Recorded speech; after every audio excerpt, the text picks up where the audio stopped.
بسم الله الرحمن الرحيم. الحمد لله رب العالمين، والصلاة والسلام على سيد الأولين والآخرين، أما بعد، أعوذ بالله من الشيطان الرجيم. بسم الله الرحمن الرحيم.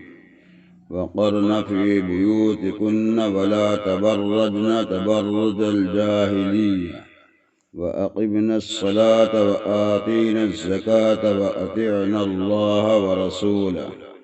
صدق الله العظيم.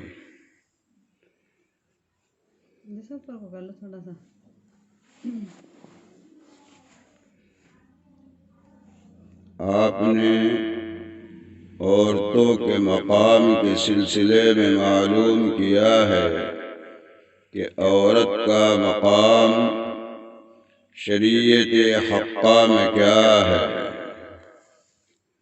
تو اس کے لیے سب سے پہلے ایک روایت ہے، اس کا آپ کو معمولی سا ترجمہ اور مطلب آپ کے سامنے رکھا جاتا ہے کہ عورت کا مقام شریعت حقہ میں کتنا بڑا ہے، کتنا رکھا گیا ہے.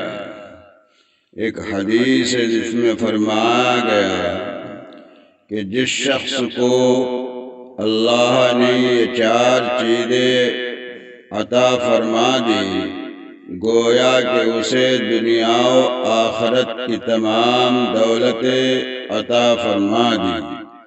وہ 4 چیزیں کیا ہیں؟ لسان ذاکر، قلب شاکر، بدن صابر، زوجۃ صالحہ. انسان کی زبان اللہ کا ذکر کرنے والی ہو، اللہ کا ذکر سے اس کی زبان معطر ہو، خواہ وہ کسی بھی اعتبار سے ہو، دینی احکام کی وجہ سے، قرآن مقدس کی تلاوت کی وجہ سے، ذکر خیر کی وجہ سے. قرآن مقدس کی تلاوت کو تو یہاں تک فرمایا گیا کہ افضل الذکر تلاوت القرآن، ذکروں میں سب سے اعلیٰ اور درجہ جو ہے وہ قرآن مقدس کے تلاوت کا ہے.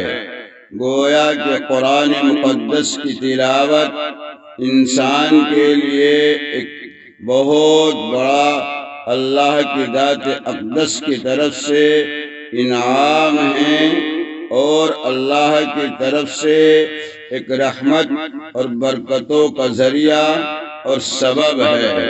تو گویا کہ قرآن مقدس کی تلاوت جو ہے یہ ایک ذریعہ بنتا ہے اللہ کی ذات اقدس کی رضا، خوشنودی اور قرب کا. حضرت امام احمد ابن حنبل رحمہ اللہ نے اللہ کے دربار میں درخواست کی. انہوں نے اللہ کی ذات اقدس کو بہت مرتبہ خواب میں دیکھا تو ایک مرتبہ سوال کیا کہ یا رب العالمین، مجھے کوئی ایسا عمل بتلا دیجیے جو آپ کی خوشنودی، آپ کی رضا اور آپ کے قرب کا سبب اور باعث بنے. تو حق تعالی شانہ کی جانب سے جواب آیا کہ میرے کلام کی تلاوت، یعنی گویا کہ آپ نے سب ذکروں میں افضل ذکر اور اپنے قرب کا، اپنی رضا کا، اپنی خوشنودی کا جو اظہار فرمایا وہ اس میں فرمایا کہ میرے کلام کی تلاوت کر. اسی لیے فرمایا گیا کہ اگر انسان دوسرے اذکار کرتا ہے، سبحان اللہ کہتا ہے، تو ایک نیکی اور ایک گناہ معاف، ایک درجہ بلند کر دیا جاتا ہے. مگر قرآن مقدس کی تلاوت کے سلسلے میں فرمایا گیا کہ اگر انسان ایک لفظ قرآن مقدس کا ادا کرتا ہے تو اس کو حق تعالی شانہ 10 نیکیے ایک لفظ پر عطا فرماتے ہیں۔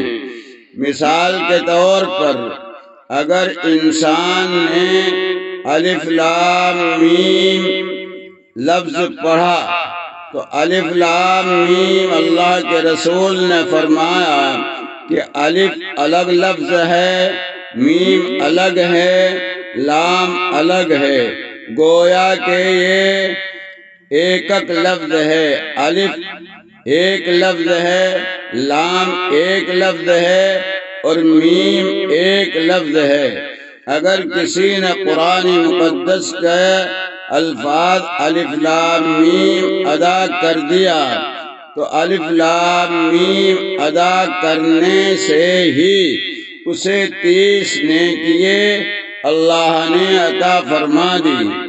حضرت امام رازی رحمہ اللہ نے تو اس سے بڑھ کر بھی ارشاد فرمایا کہ الف لام میم 3 ہی لفظ نہیں بلکہ 9 لفظ ہیں۔ جب ہم الف کو لکھیں گے یا لام کو لکھیں گے یا میم کو لکھیں گے تو 3 لفظ استعمال کرنے پڑیں گے۔ الف لکھا تو آ لا فا، یہ 3 لفظ ہو گئے۔ لام لکھا تو لا الف میم، یہ 3 لفظ ہو گئے۔ میم اگر لکھا تو اس کے لیے بھی 3 لفظ ہو گئے، 2 میم 1 یا، تو گویا کہ 9 لفظ ہو گئے۔ تو 9 2 9۔ اگر کسی نے ایک لفظ الف لام میم ادا کر دیا تو حق تعالی اس کو 90 نیکیے عطا فرماتے ہیں۔ یہ صرف مقام ہے قرآن مقدس کا، چونکہ یہ کلام ایسا کلام ہے کہ جو اللہ کے اندر سے نکل کر آیا اور خود حق تعالی شانہ نے اپنی زبان مبارک سے اس قرآن مقدس کی تلاوت فرمائی۔ ایسے بہت سے وہ ہیں مگر بات لمبی ہونے کی وجہ سے مختصر کرنا ہے، تو اس لیے قرآن مقدس کا ذکر اعلیٰ درجے کا ذکر ہے۔ تو امام احمد رحمہ اللہ نے پھر سوال کیا، اے مولا کریم، آپ کا قرآن مقدس کا تلاوت کرنا سمجھ کر یا بغیر سمجھے، یعنی اس کے معانی، اس کے مطالب، اس کے مفاہیم، اس کے اسرار اور رموز اور اس کے لطائف کا ذکر کرنا یا ان کا سمجھنا، ان کو آدمی کو یاد رکھنا یہ ضروری ہے، یا صرف وہ خالی تلاوت کر لینے سے یہ مقام اس کو حاصل ہو جائے گا؟ تو یہ رحمت خدا بندی کا تقاضا تھا کہ جواب آیا کہ نہیں، ہم کسی کو محروم نہیں کریں گے۔ اگر ہمارے کلام کی تلاوت کسی نے سمجھ کر میں معانی و مطالب و تراجم کی تب بھی اسے میرا قرب، میری خوشنودی، میری رضا حاصل ہوگی، اور اگر بغیر سمجھے بھی وہ خالی الفاظ بھی ادا کرتا رہا محبت کے ساتھ، یہ سمجھ کر کہ یہ میرے آقا، میرے مالک، میرے خالق کا کلام ہے، ان کے اندر سے آیا ہے، تو یہ مقام اسے بھی عطا فرمائیں گے، اسے بھی عطا ہوگا جو اس کلام کو بغیر سمجھے بھی تلاوت کرے گا۔ تو معلوم ہوا کہ مفسرین ہوں، محدثین ہوں، حفاظ ہوں، قراء ہوں، یا ایک ناظر خواں ہو، اگر وہ بھی اس کلام کی تلاوت کرے گا تو وہ بھی اس نعمت عظمیٰ سے محروم نہیں رہے گا۔ اس کی بدولت اللہ اسے بھی یہ نعمت عظمیٰ اپنے قرب، اپنی خوشنودی، اپنی رضا کا پروانہ عطا فرمائیں گے۔ تو بھائی ایک لفظ فرمایا کہ لسان ذاکر، انسان کی زبان اللہ کا ذکر کرنے والی ہو۔ اس پر مجھے ایک بات یاد آ گئی، ذکر کے اوپر ایک مرتبہ حضرت حاجی امداد اللہ صاحب مہاجر مکی رحمہ اللہ کی خدمت میں اللہ ان حضرات اکابر کی قبروں کو نور سے منور فرمائے اور ان کو جنت میں اعلیٰ سے اعلیٰ مقام نصیب فرمائے۔ تو حضرت حاجی صاحب کے ایک مرید نے آپ کی خدمت میں عرض کیا کہ حضرت اللہ کا ذکر کرتا ہوں مگر کوئی خاص کیفیت اس کے بدولت نہیں حاصل ہوتی، نہیں حاصل ہوئی۔ تو اللہ حضرت حاجی صاحب نور اللہ برکتہ نے ارشاد فرمایا کہ کیا تم اس کو کم سمجھتے ہو کہ اللہ نے تمہیں اپنے نام لینے کی، اپنا ذکر کرنے کی توفیق عطا فرما دی؟ یہ اس سے بڑا اور کیا انعام ہوگا کہ توفیق خدا بندی تمہیں اللہ کا نام لینے کی سلسلے میں حاصل ہو گئی۔ تو سب چیز جو ہے وہ اللہ کی توفیق کے اوپر ہے۔ رہا کیفیات کا معاملہ ایک علیحدہ چیز ہے، ایک علیحدہ مقام ہے، مگر یہ ہے کہ ہم اللہ کا جب نام لیں تو اس میں یہ ضرور آدمی کو خیال رہے کہ میں کس کا نام لے رہا ہوں، اس کا ادب، اس کا احترام، اس کی عظمت، اس کا مقام انسان کے قلب کے اندر موجود ہو تو انشاءاللہ ان کیفیات سے بھی انسان محروم نہیں ہو سکتا۔ جو ذکر اللہ کے بعد انسان کے قلب میں وارد ہوتی ہیں اور قلب ان ذکر اللہ سے مجلا اور روشن ہو جاتا ہے۔ تو ایک بات یہ ارشاد فرمائی کہ لسان ذاکر، اللہ کی انسان کی زبان اللہ کا ذکر کرنے والی ہو۔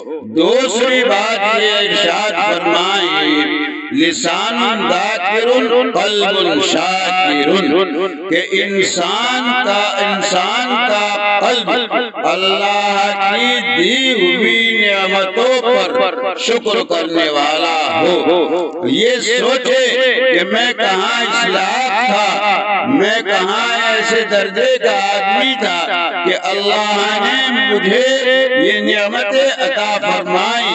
تو ان نعمتوں پر شکر کرنا انسان کے لیے باعث برکت، باعث ترقی، باعث دنیا و آخرت کی کامیابی کا ذریعہ اور وسیلہ بنے گا۔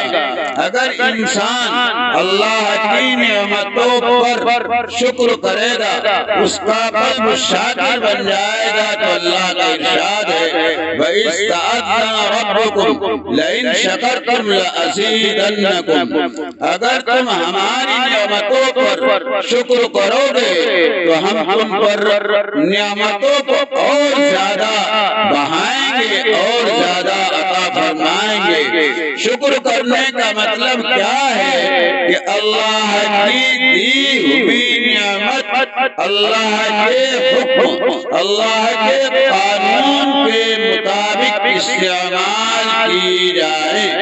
تو گویا کہ ہمیں اللہ نے جو نعمت دی ہے اس کو اسی کے قانون، جو قانون ہمارے لیے اس نے متعین کر کے ایک دستور حیات قرآن مقدس کی صورت میں عطا فرما دیا، اسی کے مطابق ہم اپنی زندگی کو گزاریں تو یہ شکر ہوگا۔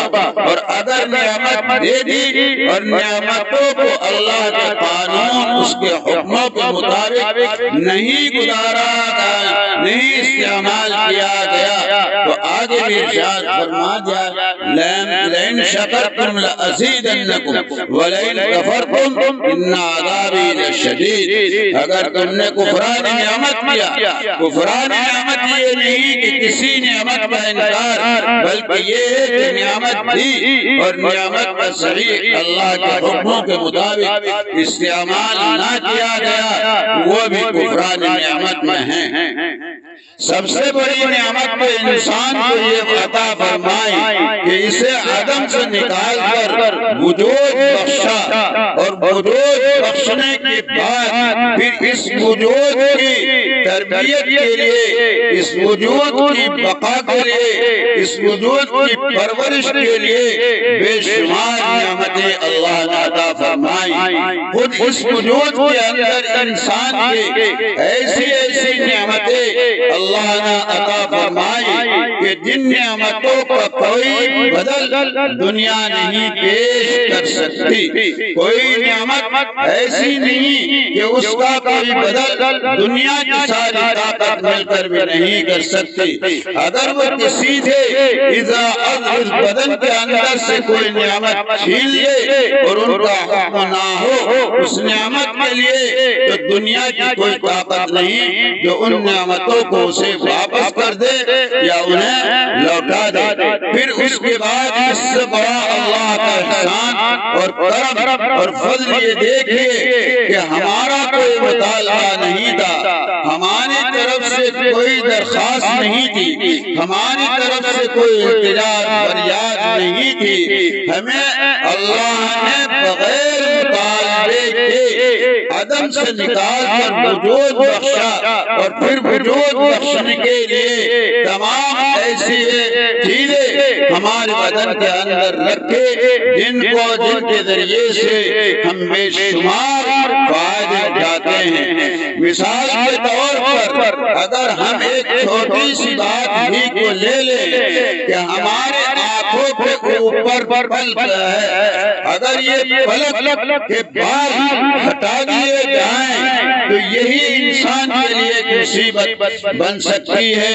ایک واقعہ تھا مگر بات لمبی ہونے کی وجہ سے کہ ان کی پلک غائب ہو گئی تھی ایکسیڈنٹ کی وجہ سے، صرف پلک، مگر انہوں کی زندگی اتنی دوبر تھی یہ وہی جانتے تھے بیچارے۔ تو اللہ کی ہر نعمت جو ہے انسان کے اندر وہ ایک بے مثال اور بے بدل نعمت ہے جس کا کوئی بدل اور کوئی انسان کے پاس کوئی اس کی طرف سے کوئی بھی ایسی چیز نہیں ہے جو اس کا بدل اور معاوضہ بن سکے۔ تو بزرگان محترم سب سے بڑی چیز یہ ہے کہ انسان کو اللہ نے جو نعمت دی، أَلَمْ تَرَوْا أَنَّ اللَّهَ سَخَّرَ لَكُم مَّا فِي السَّمَاوَاتِ وَمَا فِي الْأَرْضِ وَأَسْبَغَ عَلَيْكُمْ نِعَمَهُ ظَاهِرَةً وَبَاطِنَةً۔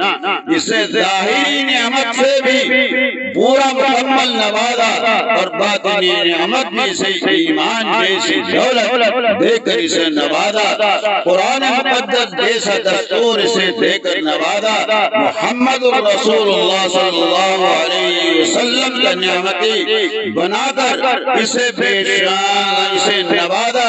اس سے بڑھ کر اس کے لیے اور کیا نعمت ہو سکتی ہے؟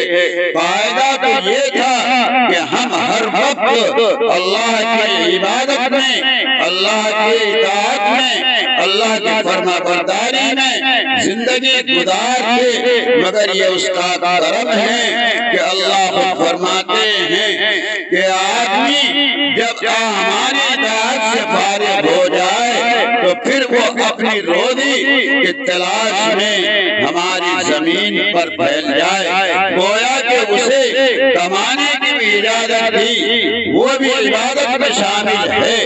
اگر اس نے عقل حلال کی کوشش کی، روزی حلال تلاش کرنے کی کوشش کی، تو وہ بھی بہت بڑی عبادت میں شمار۔ اور عقل حلال کو انسان کی زندگی کو بنانے کے لیے سب سے بڑا دخل ہے۔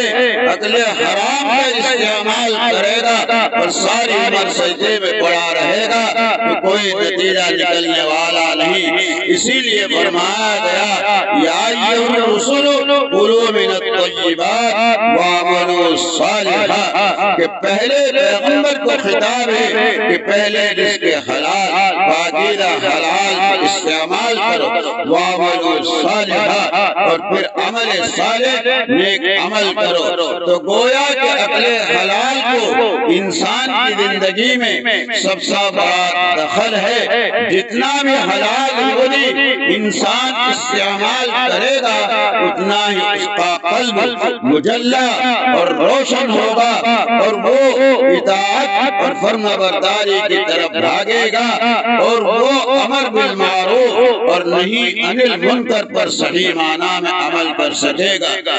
تو شکر بہت بڑی چیز ہے۔ حضرت حق تعالی شانہ نے حضرت داؤد علیہ السلام سے ایک دفعہ ارشاد فرمایا کہ اعملوا آل داؤد الشکر، اے داؤد ہماری نعمتوں کا شکر ادا کرو، ہمارا شکر بجا لاؤ، ہمارا شکر ادا کرو۔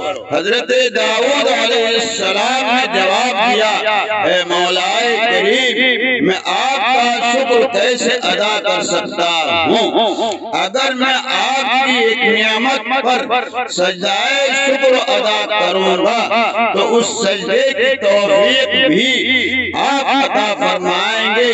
وہ ایک توفیق خود مستقل ایک نعمت بن جائے گی، اس نعمت کے اوپر دوسرا سجدہ لازم آ جائے گا۔ میری زندگی ختم ہو سکتی ہے مگر آپ کا شکر مجھ سے ادا نہیں ہو سکتا ہے۔ تو اللہ کی کریمی، اللہ کا فضل، اللہ کی رحمت دیکھیے کہ حق تعالی شانہ ارشاد فرماتے ہیں اے داؤد ہمارا سب سے بڑا شکر یہی ہے کہ تم نے اپنی عاجزی کا اقرار کر لیا ہے کہ میں اس سے عاجز ہوں۔ تو میرے محترم اور حضرات خواتین، یہ اللہ کی طرف سے ایک بڑی نعمت ہے۔ ہمارا کمال نہیں کہ ہاں ہاتھ باندھ کر اس کے سامنے کھڑے ہو جائیں جب تک وہ توفیق نہیں دے گا۔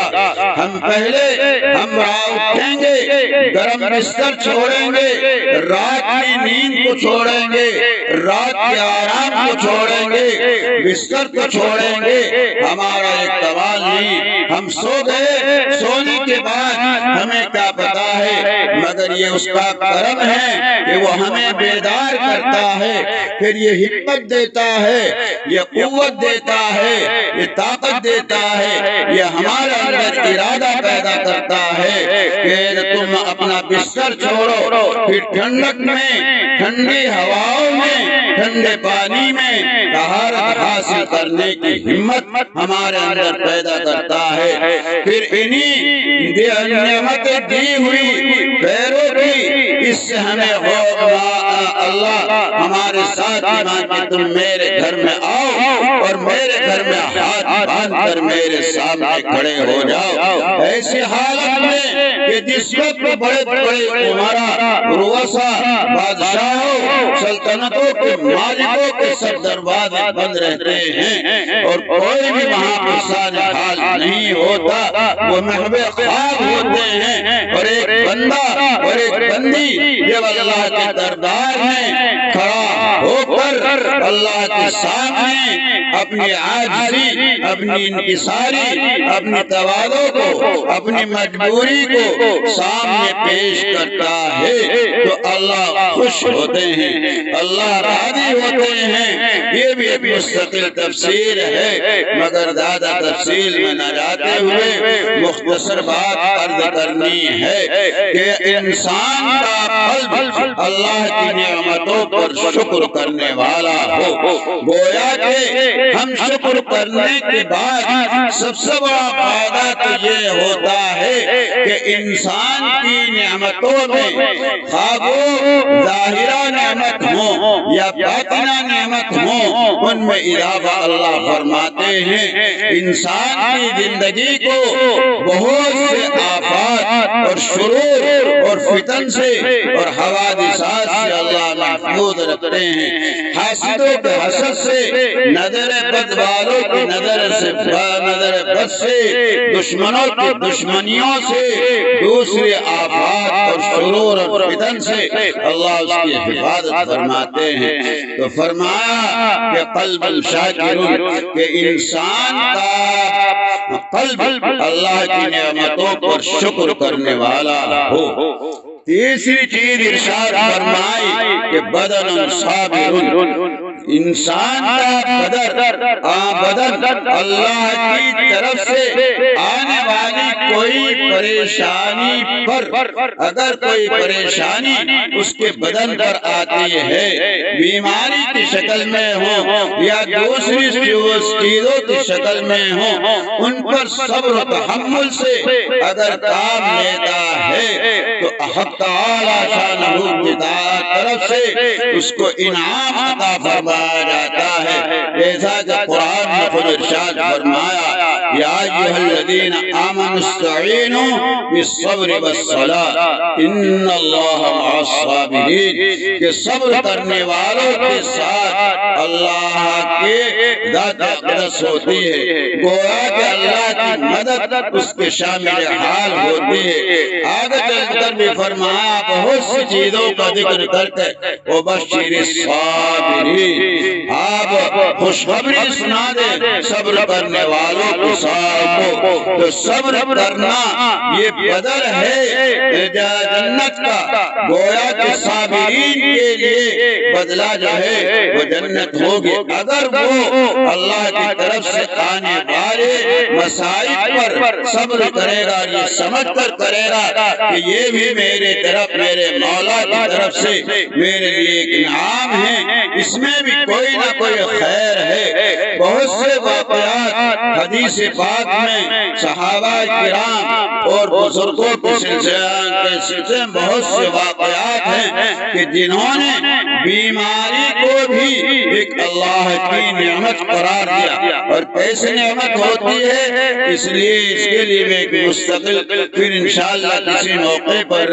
یہ آپ سے عرض کیا جائے گا۔ تو انسان کا بدن آنے والی مسائل پر صابر ہو کہ یہ جو کچھ بھی آ رہا میرے آقا کی طرف سے، میرے مولا کی طرف سے، میرے خالق کی طرف سے ہے، اگر ان کی یہی منشا ہے تو میں اس کو قبول کرتا ہوں، اس پر صبر کے ساتھ اسے برداشت کرتا ہوں۔ انشاءاللہ وہ پریشانی، وہ مسائل اس کے لیے باعث تکلیف نہیں ہوں گے، باعث پریشانی نہیں ہوں گے، باعث انسان کے ٹینشن کا سبب نہیں بنیں گے اگر یہ سوچ لے کہ اللہ کی طرف سے عطا کردہ ہے۔ چوتھی چیز فرمائی زوجۃ صالحہ، نیک بیوی۔ اگر یہ چار چیزیں انسان کو حاصل ہو جاتی ہیں اور یہ چار چیزیں اس کو مل گئی تو وہ سمجھ لے کہ دنیا و آخرت میں مجھے تمام دولتیں حاصل ہو گئی۔ تو نیک بیوی کو بھی ایک بڑی نعمت میں شمار کیا گیا ہے۔ گویا کہ دنیا کی متاع میں سے، دنیا کی ساز و سامان میں سے نیک بیوی بھی انسان کے لیے ایک بہت بڑی نعمت، بہت بڑی خیر اور بہت بڑی سعادت کا ذریعہ بنتی ہے۔ اس سلسلے میں انشاءاللہ کہ عورت کا مقام اور نیک بیوی کا مقام اور نیک بیوی کون کہلاتی ہے وہ اس کا تذکرہ آئندہ کسی وقت پر کیا جائے گا۔ بس یہی چند باتیں آپ سے عرض کرنی ہے، اسے ذرا ذہن میں رکھ کر اپنی زندگی گزارے تو انشاءاللہ دنیا بھی ہماری کامیاب کامیاب، آخرت میں ہماری کامیاب، ہمیں جس حالت میں بھی رکھے اللہ ہر حال میں ہمیں اس کا شکر ادا کرنا ہے۔ یہ ہے انسان کی بندگی کا مقصد کہ بندہ نواز کی حکموں کے مطابق اپنی زندگی کو گزارے۔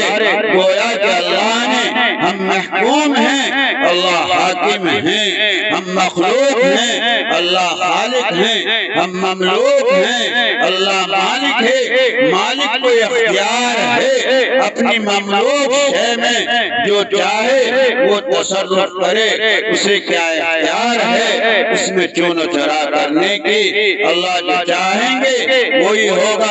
ان تعذبهم فإنهم عبادك وإن تغفر لهم فإنك أنت العزيز الحكيم۔ تو بھائی میں نے اور حضرات خواتین یہ چند باتیں آپ کے سامنے رکھ دی۔ اللہ مقام قبولیت عطا فرمائے اور ہمیں انہی کی روشنی میں اللہ ہمیں صحیح معنی میں اپنی زندگی گزارنے کی توفیق اور سعادت بخشے۔ وآخر دعوانا الحمدللہ۔